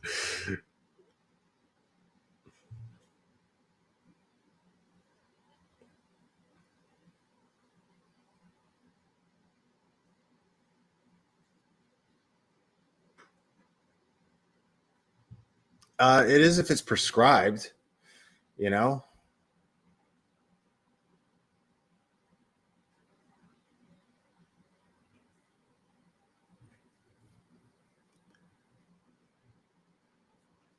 Oh yeah.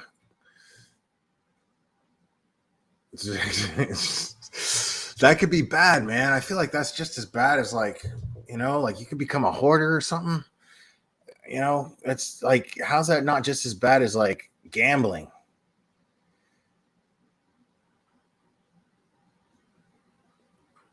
Yeah, exactly.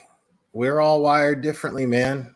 There's no way for anybody, me or anybody else, to tell you what's best for you in order to reach happiness. But I could tell you that you're not going to be happy unless you learn to love yourself. You're just not. There's no way. That I can guarantee you. So whatever steps you have to take to learn to love yourself, take those steps. Put in the work. It's going to take a lot of work. You know, don't make excuses. I mean, you go about happiness the same way you would go about exercise, right? You got to put in the work and you can't make excuses. No matter what you do, you stick to what you told yourself you were going to do. You put in the sweat, the sore muscles, whatever it takes, and you make yourself happy. There's no time limit on it. You know what I mean? There's no, okay, well, you'll be happy in a week. No, man, it takes a long time. And it's always work to keep yourself happy. But when the point is to keep yourself happy, that work is something that you end up enjoying. At least for me, it is. I'm always putting in the work to be happy. It's constantly a struggle. But because it's for something so good and so rewarding for myself, it's worth it. And it makes me enjoy the process. I hope that makes sense.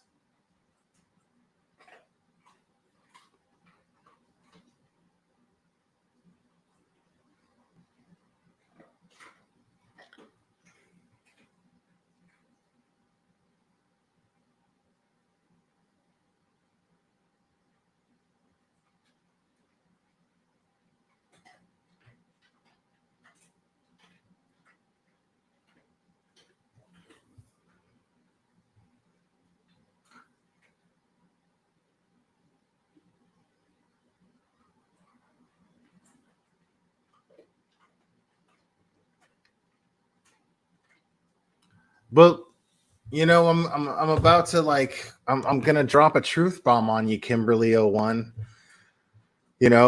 And there's a lot of love for you in the chat, and I'm sending a lot of love to you too. But I would be remiss if I didn't call you out on what I'm observing here. This statement, as harsh as it may sound coming from me, it's a contradiction. It's, to me, I see that as a contradiction. You're saying I do love myself, but nobody else seems to. Well, the fact that that's your perception. Okay. That's your perception. Saying that nobody else seems to, and having that observation and that perception is indisputably an act in feeling sorry for yourself. And if you feel there's no way that you can possibly actually love yourself if you are feeling sorry for yourself. That is personally my opinion. At least that's how it is for me. There's no way that I was loving myself when I was too busy feeling sorry for myself. There just wasn't. So think about that. Think about that.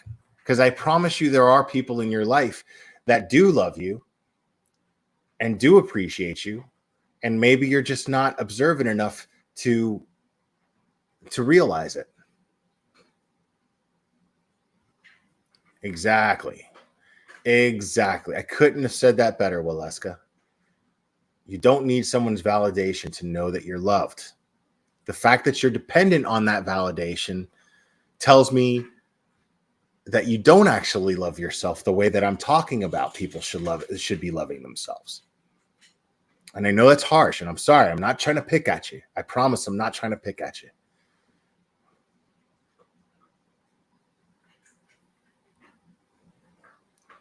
And that's a good point too, Barbara.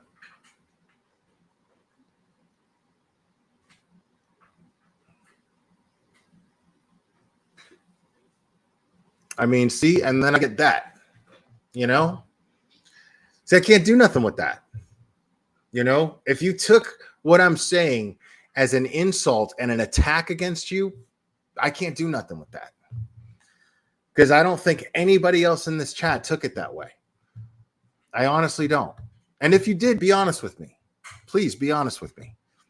If you thought I was too harsh on Kimberly, be honest with me.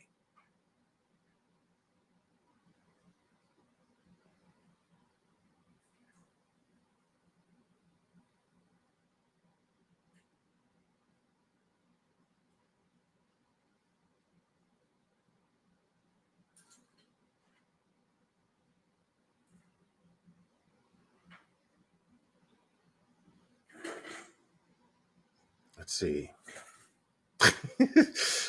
Danica Penton. I used to love myself until I had kids. I am now 30 with 2 kids, 2-year-old, 7-year-old. But honestly lost myself now, but trying to find. Have you talked to anybody about that? You know, I'm a man. I've never, you know, but I wonder if that has anything to do with PPD. I've heard some women that I very much respect discuss this and have gone through it. But I again, I'm not a mental health professional and I'm not a woman. I don't, you know, I may not be the person to talk to about that, but I wonder if PPD might have something to do with that.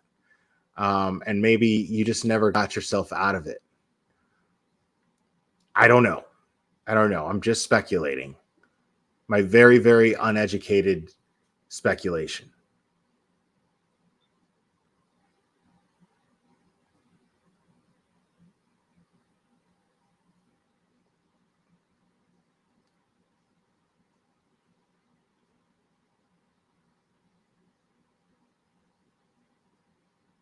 Look, all I was trying to do was create some self-awareness, you know?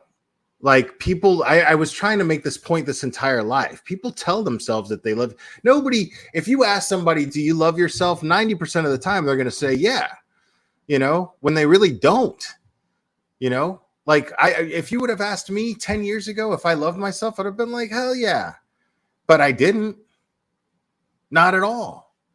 You see what I'm saying? I was trying to prove that there was a contradiction in her statement.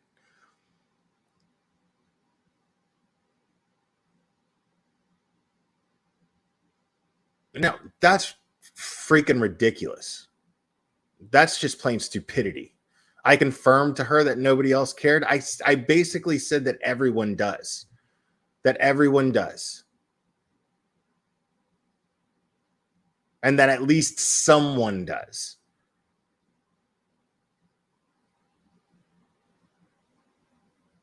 And I agree with you. I've been saying this entire live stream that it takes a lot of work. Just because it's simple doesn't mean that it's easy. That's what I've been saying this entire time.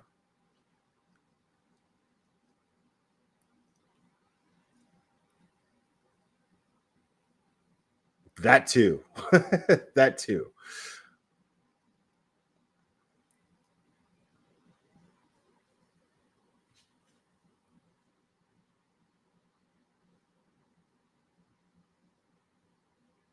No. And I didn't expect her to all of a sudden have an epiphany here in my chat. You know what I mean? But I'm hoping that she'll have something to think about, you know? I'm hoping that she'll, you know,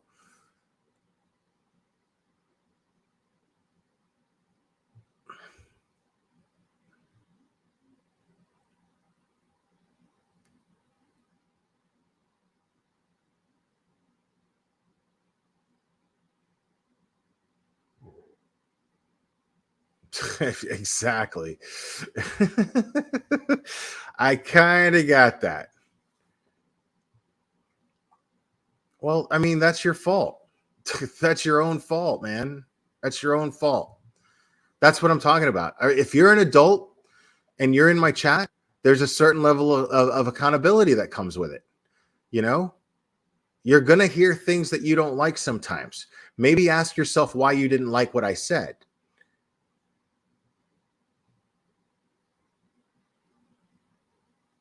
Why do I have any reason to attack you? If you're taking something as an attack, that means you're taking something personally. I don't know you personally. I have no motive to attack you personally.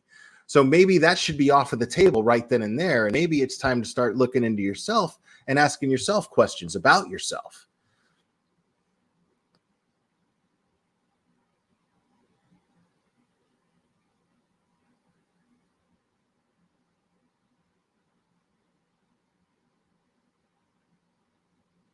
I agree.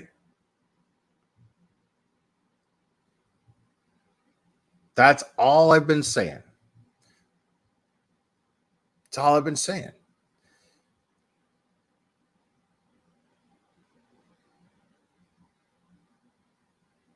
Exactly. I'm not a mental health professional here, people. I can only tell you what works for me. May not work for you, but I will tell you that self love is the key. Whatever process you need to take in order to reach that is what you're going to need to do, or else you're never going to be happy. That's my entire point. That's my entire point of all of this.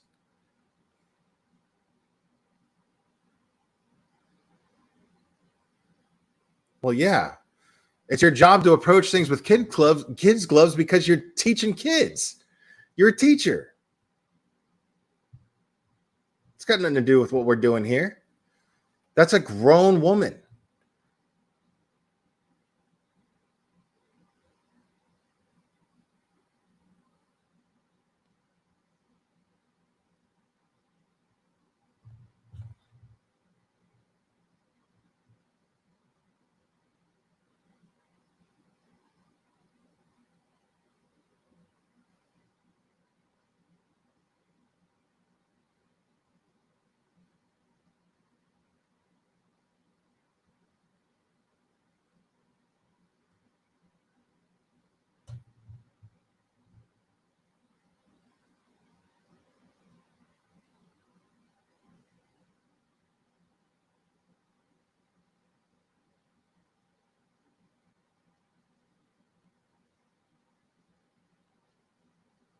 Dude, it's the same person.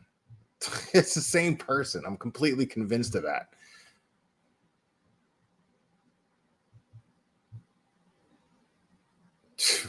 Obviously, I shouldn't. Obviously, I shouldn't.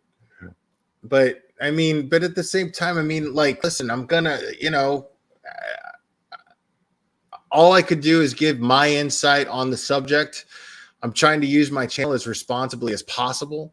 And that was the best way that I could address that situation. That was the most responsible way that I could think of to address that situation without coddling anybody, without feeding anybody's need to blame others. I don't do that. I'm sorry, and I'm not going to pretend to do it.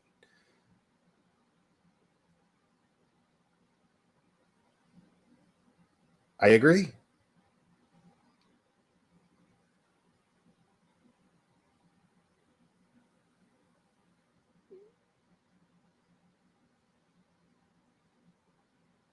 Anyways, all right, guys, I'm going to call it.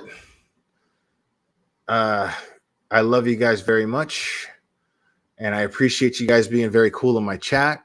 I realize that this is a sensitive issue, but I'm glad that we addressed it, and I'm glad that we talked about it, and I'm glad that we could actually have a real, a really insightful discussion between us about it. So, and I hope to do it again soon. So thanks, everybody, and we will do this again very soon, my friends.